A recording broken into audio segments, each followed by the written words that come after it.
Совершила ли Украина первый удар западным оружием по России? Путин меняет правила войны, а Европа готовится отправить свои войска на помощь Киеву. В эфире «Нехта» самые важные и интересные новости к этому часу. Точный удар, взрыв, детонация из Зарева. ВСУ атаковали арсенал главного ракетно-артиллерийского управления России. Каким оружием? Новые правила и угрозы. Россия готова ударить по объектам НАТО и Киеву. Путин утвердил новую ядерную доктрину. Что дальше? Узбекистан начинает собственную войну. Как и с кем будут бороться и о чем говорит новый закон, подписанный президентом. Друзья, всем привет! Буду рад вашему лайку, подписке и репосту. Вы прекрасно знаете, что для нас это очень важно. Оставляйте также свои комментарии. И спасибо вам за обратную связь. Об актуальных и важных событиях прямо сейчас. Начнем. Украина нанесла удар по 67-му арсеналу главного ракетно-артиллерийского управления Минобороны РФ. Этот военный объект находится в Брянской области. В Центре противодействия дезинформации при СНБО Украины рассказали, что хранилось на этом складе. Там находились артиллерийские боеприпасы, включая северокорейские для их систем, кабы, зенитные ракеты и боеприпасы для РСЗО. В течение нескольких часов после появления информации об ударе по этому военному объекту главный редактор украинского издания «Цензор.нет» Юрий Бутусов заявил, что Украина впервые использовала ракеты «Атакамс» по территории России. На официальных страницах Генштаба ВСУ есть сообщение лишь об успешном ударе, но без уточнения, каким именно оружием было нанесено поражение. Издание РБК «Украина» со ссылкой на свои источники также пишет, что Украина впервые ударила «Атакамс» по России. А вот журналисты украинского 24-го канала сообщают, что пытались получить комментарий Генштаба по этому поводу, однако военные отметили, что не владеют такой информацией. В то же время в российском Минобороны заявили, что удар таки был 6 ракетами «Атакамс», но российское ПВО якобы сбило 5 ракет и одна была повреждена, а обломки якобы только упали на техническую территорию военного объекта в Брянской области. Напомню, 19 ноября – это 1000-й день полномасштабного вторжения России в Украину. О потерях России, трагедии Украины в цифрах и фактах. Больше информации вы можете найти на нашем сайте, в телеграм-канале или же на платформе X, бывший Twitter. Материалы подготовила наша команда.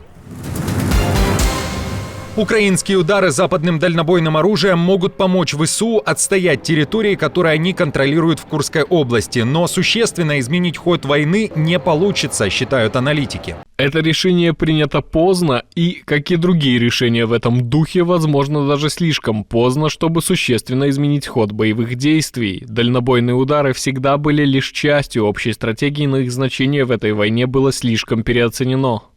С таким мнением практически согласны и в Киеве. Там дают понять, что снятие разрешения не панацея. Скільки ракет буде, чи будуть нові ракети, про які ракети йдеться, насправді це знак питання.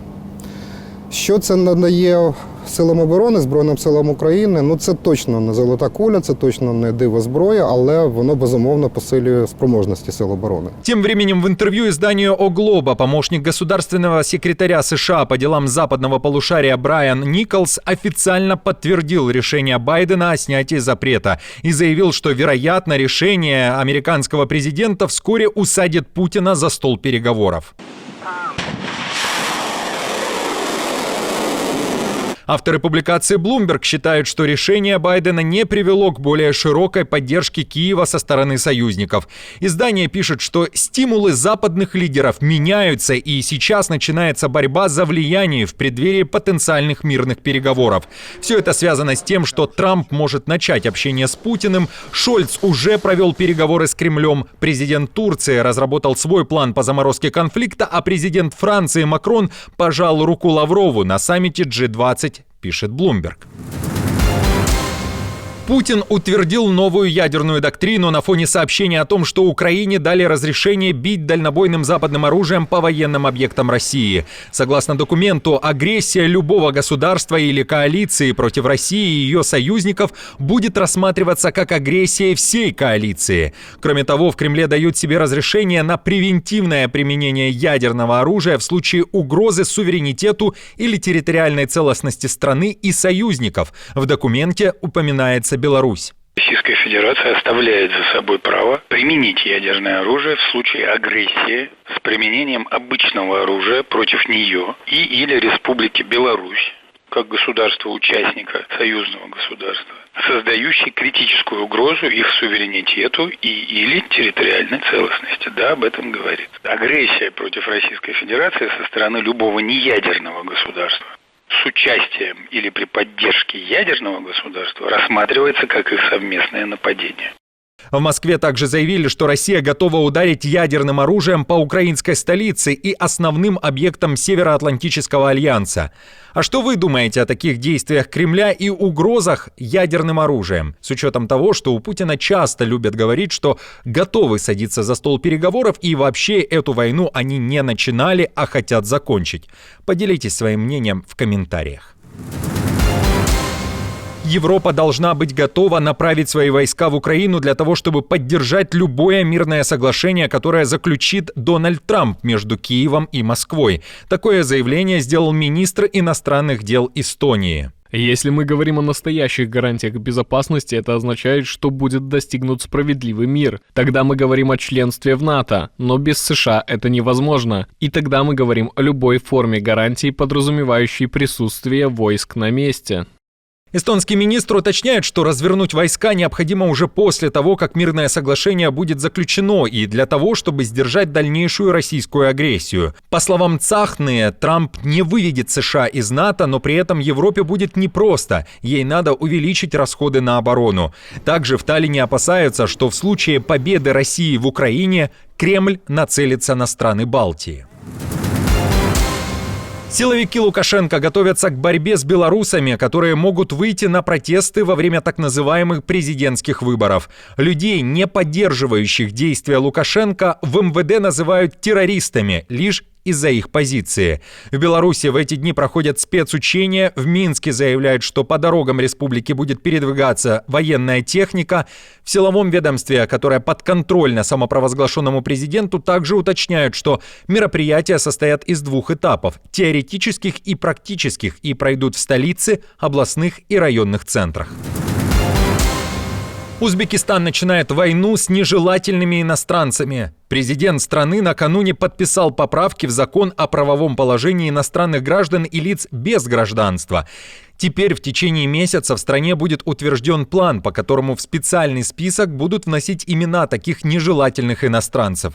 Что же касается того, кто подпадает в категорию нежелательных, то в Ташкенте говорили, что это люди, которые выступают с публичными заявлениями и действиями, которые противоречат государственному суверенитету, территориальной целостности и безопасности страны, а также те, кто провоцирует межгосударственную, социальную, национальную, расовую и религиозную вражду, дискредитирующие честь, достоинство и историю народа Узбекистана. После того, как такого иностранца признают нежелательным, он должен покинуть страну в течение 10 дней.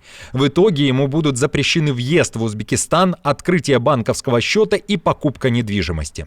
Знаю, что среди наших зрителей много людей, которые проживают в Узбекистане. Что вы думаете по поводу этого закона и борьбы с иностранцами? Напишите свое мнение в комментариях. А в оккупированной Абхазии в отставку отправили так называемого президента и премьера. Оппозиция самопровозглашенной республики заявила, что это их работа. Пройден политический кризис. Аслан Бжания решил покинуть свое место после длительных переговоров с теми, кто несколько дней назад захватил парламент, кабинет министров и администрацию так называемого президента. Самое главное нам оставаться после правового поля, и учитывая все эти факторы, было принято это решение. Сегодня мы можем сказать, что ситуация разряжается, и я уверен, что все наши усилия, направленные на стабилизацию ситуации, достигли своей цели.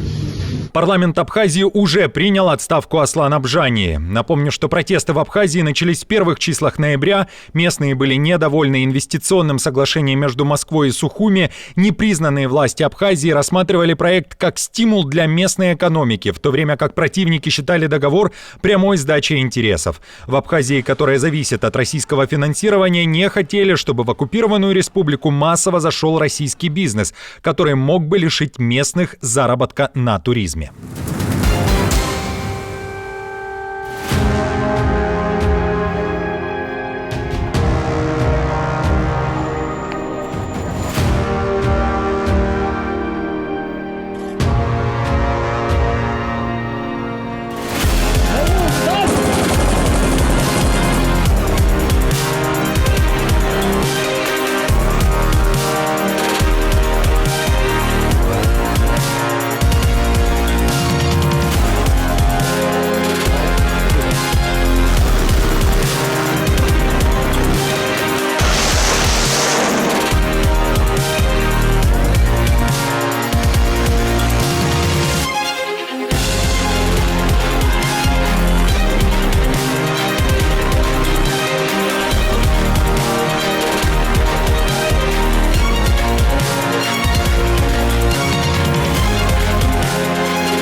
Друзья, на этом все. Не забудьте оставить свой лайк и комментарий. Мы же с командой продолжаем следить за самыми важными новостями. Оперативную информацию от Нехта ищите, как всегда, в наших телеграм-каналах или на платформе X. Спасибо вам за доверие и то, что остаетесь с нами. До новых встреч и хороших вам новостей.